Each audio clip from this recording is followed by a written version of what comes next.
In the 1950s, a weapon was invented that has become more powerful than America's deadliest weapons of mass destruction. It is the weapon of mass deception, and it is right in our own living rooms. The hypnotizing world of picture television brings us the news of the world through two central news agencies called Reuters and the Associated Press. The Rothschilds bought Reuters in the 1800s, which later bought the Associated Press and made the Rothschild family owners of the world's largest central news services. To the present day, the world depends on these Rothschild-owned central news services as their main source of news and information. In his book called Who Owns the TV Networks, author Eustace Mullins claims that the major TV networks, radio stations, newspapers, and publishing empires are controlled by the Rothschild, Rockefeller, and J.P. Morgan money cartels through their corporate conglomerates. The bankster-owned media conglomerates include weapons manufacturers General Electric and Westinghouse, which profit from promoting wars. Control over the Internet, publishing, recording, and top cable companies can be traced back to the same Big Five media empires: General Electric, Time Warner, Viacom, Disney, and News Corp. These media monopolies are owned directly or indirectly by the Rothschild, J.P. Morgan, Rockefeller, and Oppenheimer Brotherhood. Yes, there are now more stations and more media voices, but they're all coming from the same ventriloquist. Every TV show needs corporate sponsors, and corporate sponsors sponsor pro-business, pro-government programming, and journalists who support the agenda of the Big Five media owners. While two-thirds of the world goes hungry, these banksters offer gazillion-dollar sponsorships to sports athletes to play with their balls. Why? Because they keep the masses distracted from the important issues. The media and banking monopolists now have the power to make or break political leaders around the globe.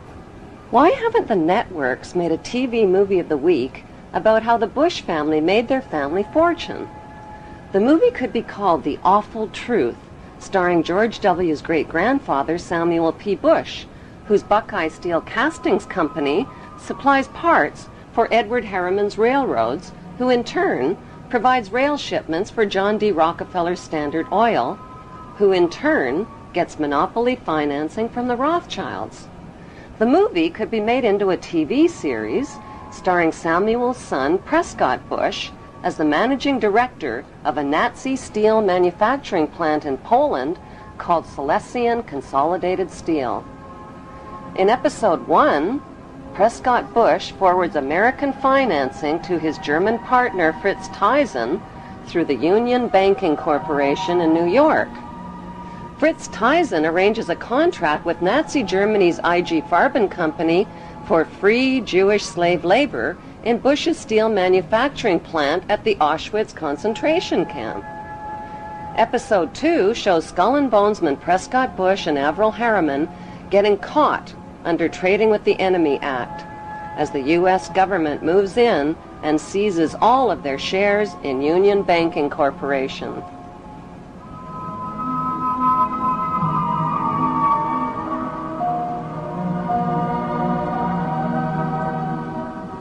In episode 3, Prescott's son, the first George Bush, is director of the CIA. George puts drug king Manuel Noriega on the CIA payroll, allowing thousands of tons of cocaine to hit the streets of America via the Panama Canal. In episode 4, George's son, the second George Bush, becomes partners with Osama bin Laden's older brother, Salem bin Laden, in a Texas oil company called Arbusto Energy. Episode 5 introduces George W.'s shady younger brother, Neil Bush, ripping off the elderly in the Silverado savings and loan scandal that cost U.S. taxpayers $1.3 billion.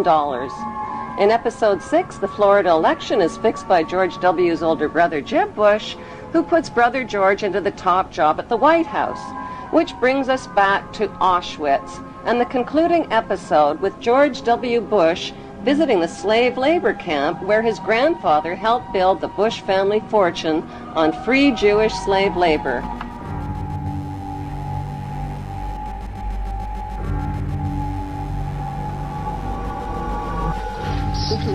sites are a sobering reminder that of the power of evil and the need for people to resist evil.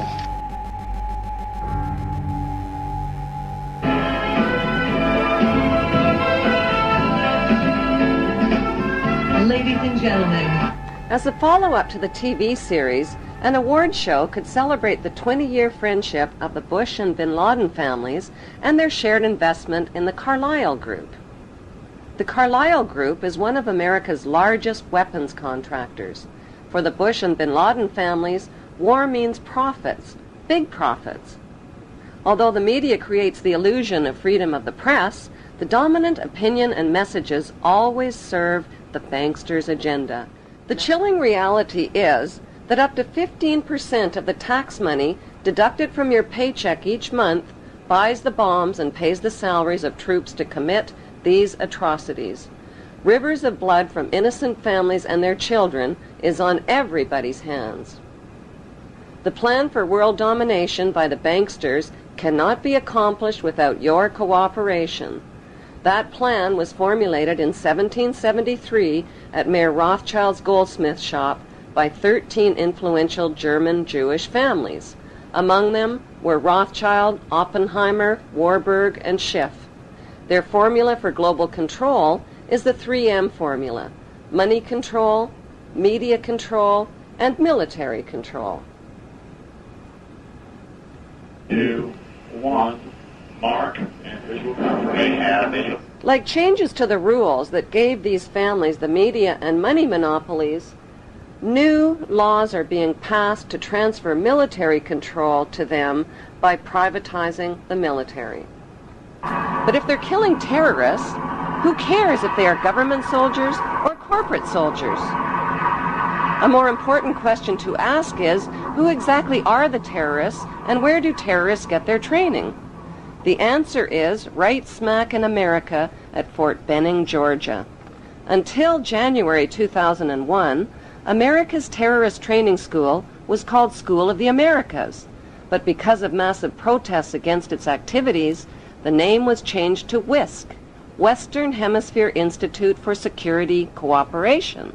Actress Susan Sarandon narrated a documentary film called School of the Assassins. The film exposes the school as a terrorist training camp whose graduates are well-known murderers, torturers, state terrorists, and dictators, including drug king Manuel Noriega. The role of terrorists in the bankster-owned media is to scare the living tax dollars out of citizens, and timing is everything. On the second anniversary of the 9/11 attack on the World Trade Center, George Bush asked for an $87 billion increase in military spending. At the same time, the media released a dramatic video showing Osama bin Laden alive and well and threatening to make the 9/11 attack seem like foreplay. How much do we really know about America's favorite villain? Multimillionaire Osama bin Laden was the 17th of 52 children fathered by a wealthy construction baron named Mohammed bin Laden, who had close ties to the Saudi royal family and the Bush family. In 1979, the American CIA and Pakistan's ISI financed an anti-Soviet group in Afghanistan and provoked a profitable 10-year war with the Russians. When the Russians invaded Afghanistan, the CIA hired Osama bin Laden to recruit and train al-Qaeda fighters to fight the Russian army. Invasion. Anti-communist guerrillas in Afghanistan have been at the front line in the fight against the spread of communism. But what was the fight really all about? Not carrots or potatoes. It was about poppies, endless fields of opium poppies that provide over 70% of the world's heroin supply to heroin addicts worldwide. These are very uncomfortable issues for politicians.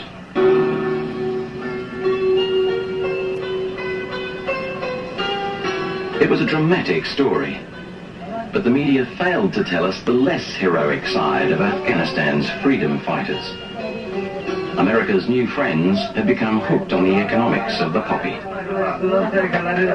During the war, many of the Mujahideen radically increased the production of opium, the raw ingredient of heroin.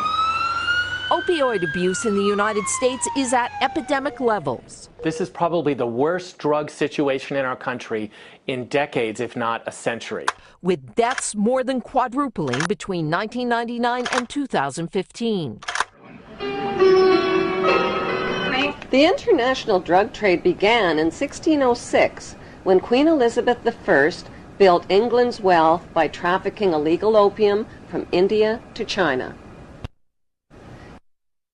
British East India Shipping Company and profited handsomely, not just from drug trafficking, but from trafficking African slaves with her slave trader, John Hawkins. First, knighted her slave trader with the noble title of Sir John Hawkins. By 1830, the British had distanced themselves from dope dealing by granting opium monopoly rights to the Jewish Sassoon family, who became known as the Rothschilds of the Far East. As an agent for the Crown, David Sassoon shared his dope profits with Queen Victoria.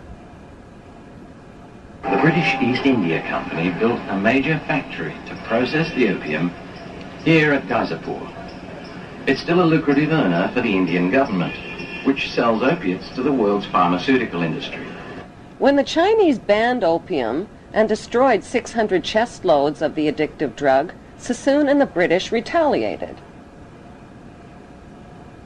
It was a financial disaster for the British.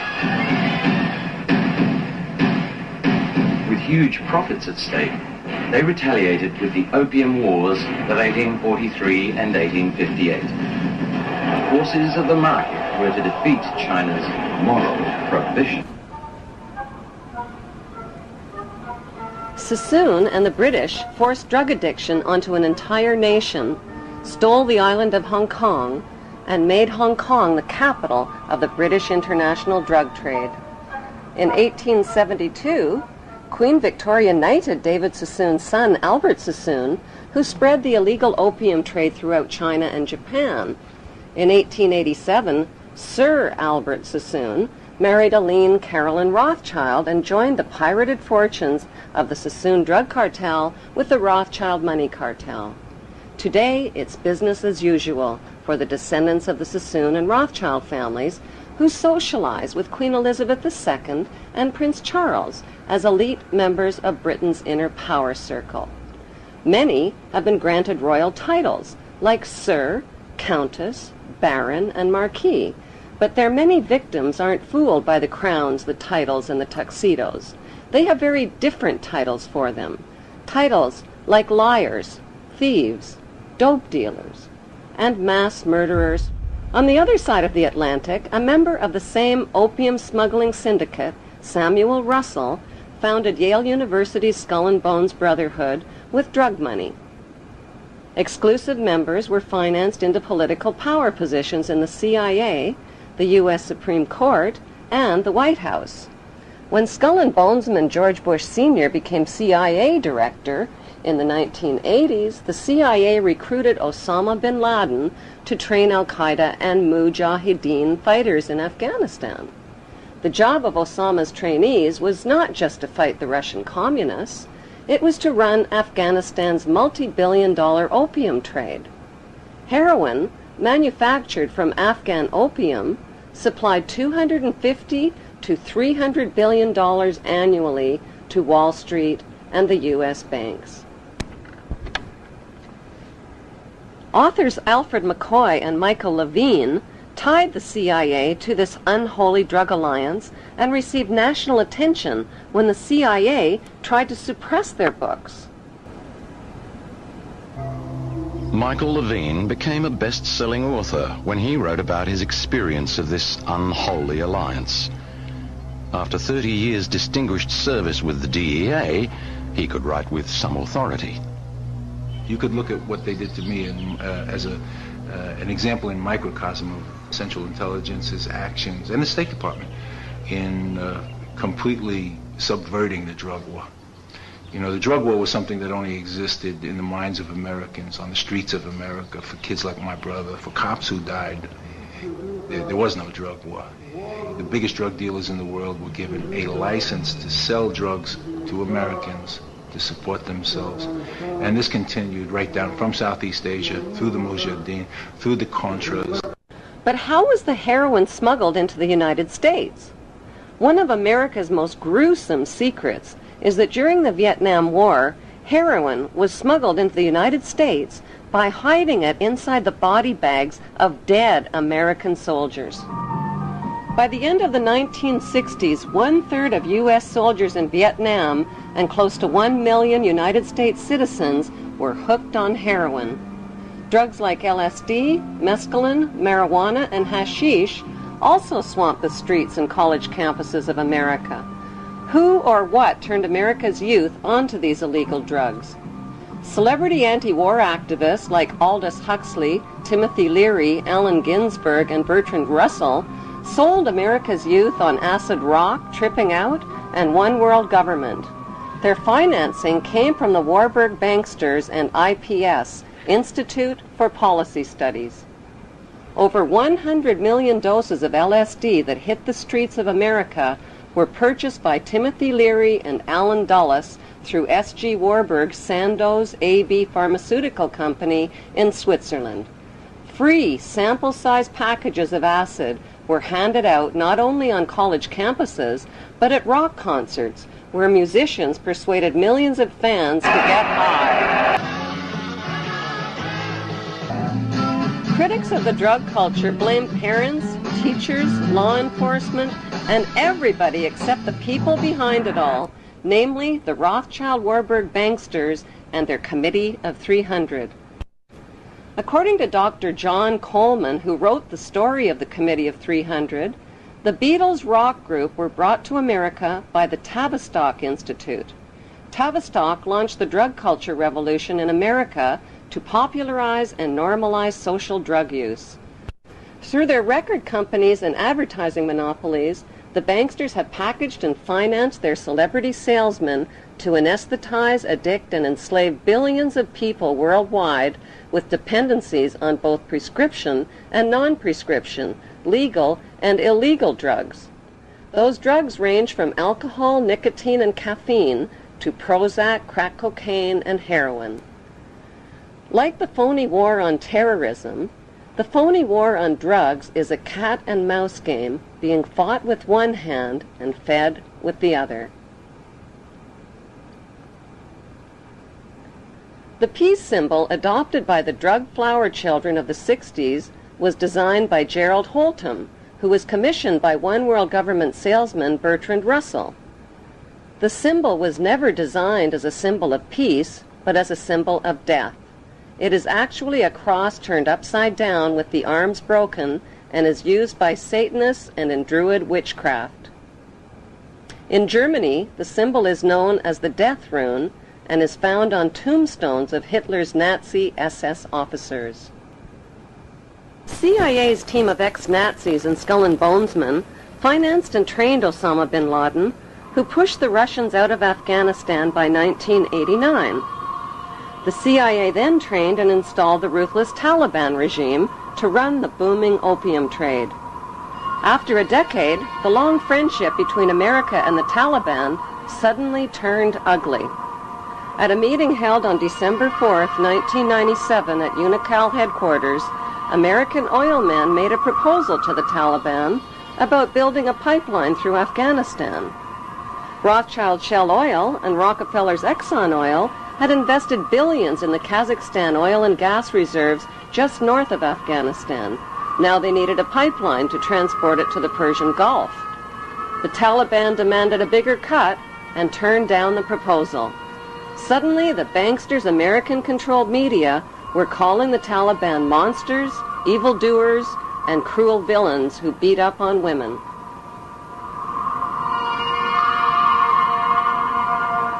On July 4th, 1999, President Clinton froze the Taliban's U.S. assets and bank accounts and imposed trade sanctions on Afghanistan. By February 2001, the Taliban destroyed most of Afghanistan's opium crops.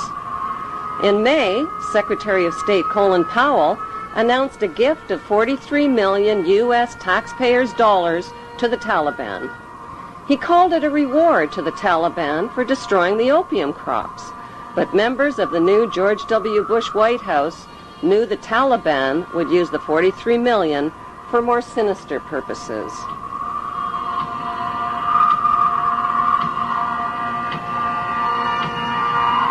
The larger issue is not just not connecting the dots, but not getting the dots. Why was it that CIA was unable to collect information for years inside Afghanistan when they had authority to kill bin Laden for over 2.5 years? Why were they unable to kill him or his lieutenants? Why didn't they have a better capability to do something about it at the source? Could it be that the bankster-supported U.S. administration is controlling both sides of the war on terror? George Bush Jr. attacked the poverty-stricken, war-ravaged country of Afghanistan only 4 weeks after 9/11. The U.S. and British military dropped 12,000 bombs on thousands of buildings and homes, pounding them into dust and rubble and killing 8,000 Afghan people. 20,000 more people died from war-related cold, starvation, and disease. Nobody made a big-budget TV production out of the massacre with a God Bless Afghanistan movie score. The U.S.-British war on Afghanistan left behind millions of starving people and thousands of women who are still veiled, still homeless, and still penniless.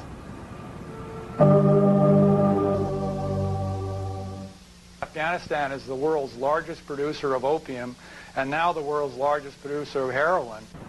دې لد دا ده چې 14 کاله دلته جنگ تیر شوی، زراعت تباه شوی، شفاخانې تباه شوي، تجارت تباه شوی، تعلیمي ادارې تباه شوي، مکتبونه تباه شوي، سرکونه تباه دي، ولږه ده، فقر ده، خلک بله چاره نه لري څه وکړي.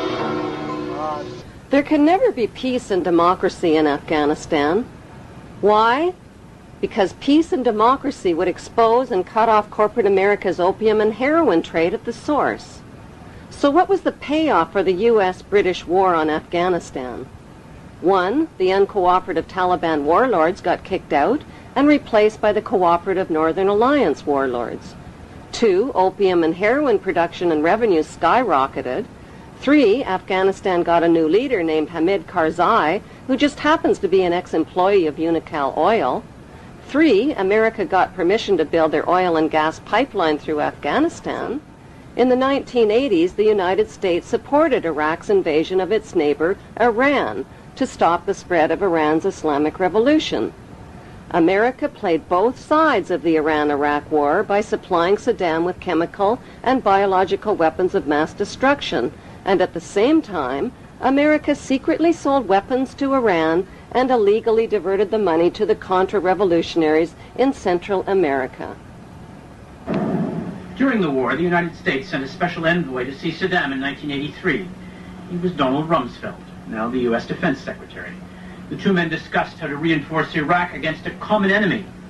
This was at a time when Iraq was using chemical weapons on Iranian troops. U.S. companies were supplying components with Washington's knowledge.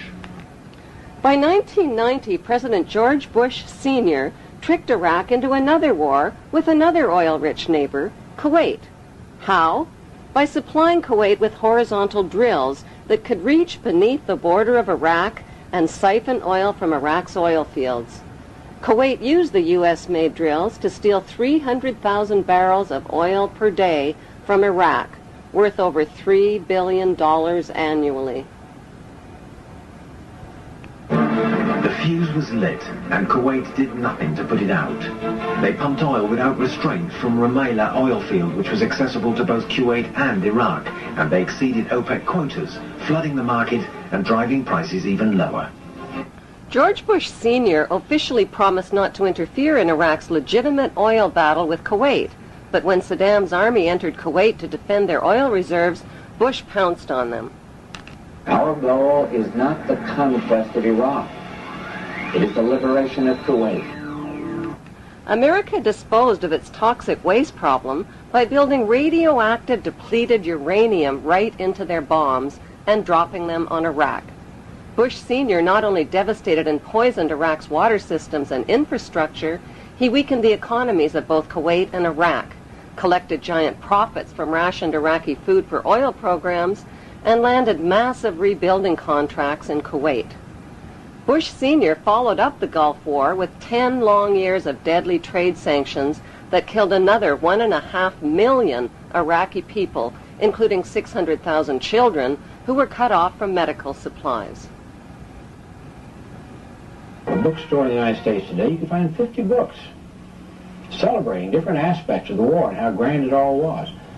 And you only find one that points out that this was a war crime, that demonstrates the evidence that shows that we deliberately targeted civilians and killed more than 250,000 people in Iraq. You'll be fighting not to conquer anybody, but to liberate people. In March 2003, President George Bush Jr. launched the second Gulf War.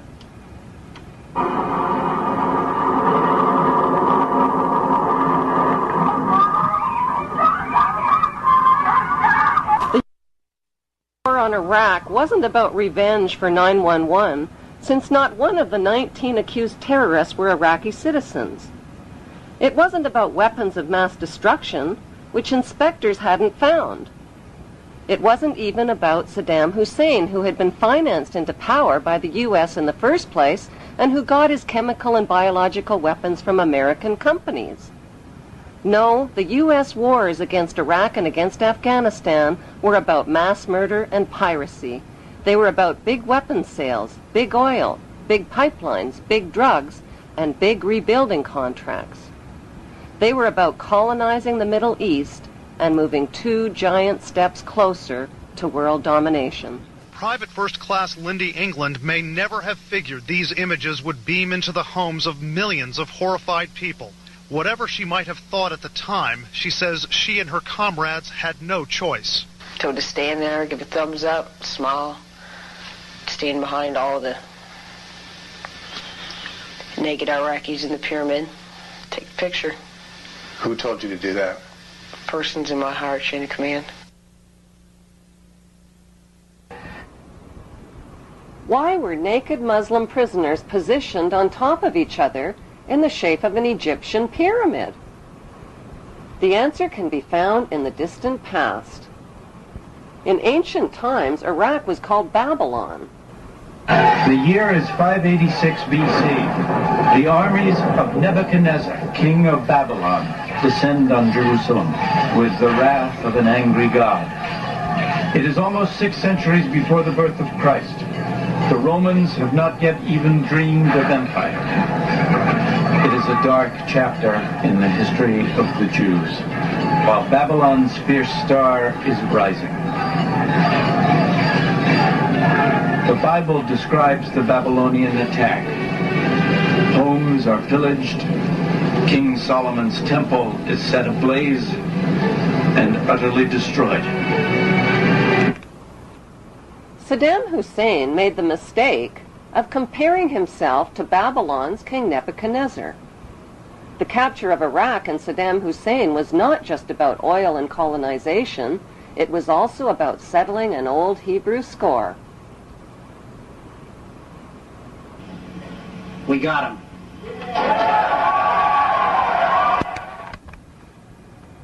On December 13th, the producers of 911 released a new reality TV show called We Got 'Em.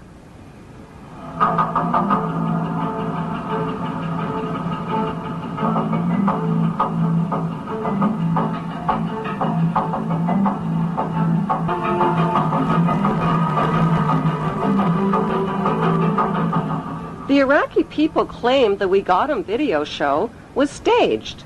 Why? Because the video shows ripe, yellow-colored dates growing on a tree to the left of the hole, where Saddam Hussein was supposedly captured. Every Iraqi citizen knows that Iraqi dates only ripen and turn yellow in July and August, never in December. Since date trees don't tell lies, the We Got 'Em video had to be staged at least 3 months earlier in July or August, not on December 13th as reported. How could Saddam, who is almost 70 years old and over 6 feet tall with a bloated belly, squeeze in and out of a hole that small? How could he have grown a beard that long in such a short time? Why did he dye his hair black while in hiding? For his CNN close-ups, perhaps? There are 3 books which clearly map out the Zionist plan for world domination. The Bible, written by Hebrews, Morals and Dogma, written by Freemason Albert Pike, and the Protocols of Zion, written by the Priori of Zion and revised by the Zionist Illuminati. The Zionist plan is to create an apocalypse that will exhaust and depopulate the masses through deadly designer viruses, global terror, economic disasters, and nuclear war, when the remaining survivors will gladly embrace the promises of a handsome, charismatic new leader who will unveil his plan of hope for eternal world peace. The only way to achieve eternal world peace, he will explain, is to put an end to the 5 causes of war. Secretly, he knows there is only one main cause of wars: the wars caused by his royal ancestors who planned, provoked, financed, and profited from them. He will sell his peace plan by telling the world that border wars will only end by creating a world without borders. Religious wars will only end by creating one world religion of interfaiths. Economic wars will only end by creating a cashless, debt-free society. Rivalry wars between rulers will only end by creating one world ruler. The tools used for war, from handguns to nuclear bombs, will be eliminated, and one world army will be created, which will guarantee world peace. How will this eternal peace plan be accomplished? Through the United Nations, which is the brainchild of the Committee of 300 Ruling Families. The UN is their vehicle for world government and is located on 18 acres of prime Manhattan land donated by the most visible of the ruling families, the Rockefellers. The UN is a closed organization with no public records or open meetings. U.S. taxpayers have already invested $2 trillion in this world authority. Although most of the people working for the UN are genuinely working for peace, the UN is a godless organization controlled by the Committee of 300. These inbred ruling families pretend to have royal blue blood, but their blood is no more blue or royal than Hannibal Lecter's blood. Some speculate that these families of evildoers are demons or aliens or evil shape-shifting reptilians, but there is a more scientific explanation for their madness. For thousands of years, these families have practiced inbreeding between sisters and brothers, uncles and nieces, mothers and sons, to keep the power and wealth all in the family. This practice of inbreeding over thousands of years has produced a clever but pathological breed of conscienceless, sociopathic families who will stop at nothing to own every ounce of gold, every drop of water, and every blade of grass on planet Earth. The United Nations, which they founded and control, has clearly stated its goals of establishing a new world order, a UN standing army, and a global taxation system. The Queen's husband, Prince Philip, and Evelyn Rothschild have already established an interfaith declaration for the creation of one world religion. What would life be like in this world empire with one world religion, one world army, one world economy, one world court, one world media, one world government, and one world dictator? What the public doesn't know is that Karl Marx's Communist Manifesto and the Russian Constitution have been built into the UN Charter, and that the New World Order will be a communist world order. Peace on earth will be a forced peace in which citizens will have no rights. No right to bear children without approval, no right to travel without authorization, no right to own private property, no right to privacy, no right to bear arms, no right to protest, no right to receive an inheritance, no right to choose an education or a job or even a place of residence, and worst of all, no right to live. The right to live will be based on an individual's rating of usefulness to the royal elite.